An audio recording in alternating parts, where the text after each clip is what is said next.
एक तरफ तो देश का आप प्रचार करना चाहते हो कि देश में हम डेवलपमेंट एजेंडा है हमारा, लेकिन वहीं आपका दिल बहुत छोटा है। और याद रखना, जिस प्रधानमंत्री या जिस नेता का दिल छोटा होता वो कभी आगे नहीं बढ़ सकता। और अपना दोस्त और सहयोगी साथी कभी दोस्त मत रखना। अगर आपका दोस्त और सहयोगी साथी अगर छोटे दिल का होगा, कंजूस होगा, तो आपके सब सपने तोड़ देगा। आप कह रहे हैं उनका सपना टूट जाएगा? अब मैंने जो बात कहनी थी मैंने कह दी। नरेंद्र मोदी आपकी नजर में प्रधानमंत्री नहीं बन पाएंगे? मैंने ये कहा कि इनका नेता बहुत छोटे दिल का है और इसलिए प्रधानमंत्री नहीं बन पाएगा। अरे कुछ शेर दिए तो उत्तर प्रदेश ने भी तो कुछ दिया है, वो क्यों नहीं बताया? क्या दिया उत्तर प्रदेश ने उनको? वो मैं नहीं बताऊंगा, क्योंकि हम नहीं चाहते बताना। वो वही खुद ही बताएंगे उन्हें क्या मिला है। लोग कह रहे हैं कि सीटें देगा उत्तर प्रदेश उनको प्रधानमंत्री बनने के लिए।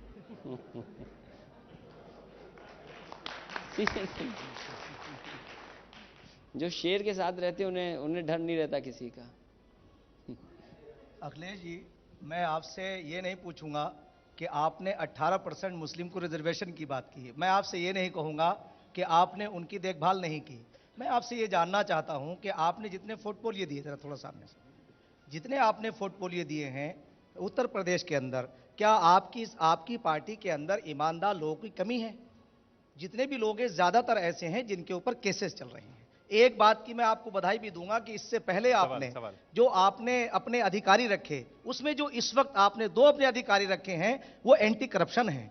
मुझे इस बात की खुशी है कि ये करप्शन पे आपने सैंपल जी और अमित जी को जो लेकर के आए हैं, हमें खुशी है कि ऐसे अधिकारियों को आप प्रोत्साहन दे रहे हैं। मगर मैं ये जानना चाहता हूं कि उन लोगों को, जिन लोगों को आपने पोर्टफोलियो दिए हैं, क्या ईमानदार लोगों को आगे नहीं बढ़ाया जा सकता था? देखिए, जो आप सूचना दे रहे हैं उसके बारे में मैं जानकारी करूंगा। समाजवादी पार्टी, जहां तक मुस्लिम समाज की बात है, और मुस्लिम भाइयों को कैसे आर्थिक, सामाजिक और राजनीतिक रूप से आगे बढ़ा सकें, उस दिशा में सरकार काम कर रही है। जो हमारी लाभकारी योजनाएं हैं, विकास की योजनाएं हैं, क्योंकि आरक्षण देना एक बड़ा सवाल है, उस पर समाजवादी पार्टी की बात साफ है। हम पक्षधर लोग हैं और सच्चर कमेटी रंगनाथ मिश्रा की जो सिफारिशें हैं उसके पक्ष के लोग हैं। हम चाहते हैं कि वो सिफारिशें लागू हों, क्योंकि जिस दल ने उस पर कांग्रेस पार्टी ने सच्चर कमेटी बनाई, रंगनाथ मिश्रा की सिफारिशें हैं, वही लागू नहीं कर रहे। जो उसमें सिफारिशें हैं कि रिजर्वेशन मिलना चाहिए, तो उन सवालों के पक्षधर लोग हैं हम। आर्थिक रूप से, राजनीतिक रूप से, सामाजिक रूप से कैसे हम आपको आगे बढ़ा सकें, वो सरकार की जिम्मेदारी है और वो हमने करके अपनी सरकार में भी दिखाया है। जो जानकारी आपने दी है कि हमारे यहाँ कुछ ऐसे लोग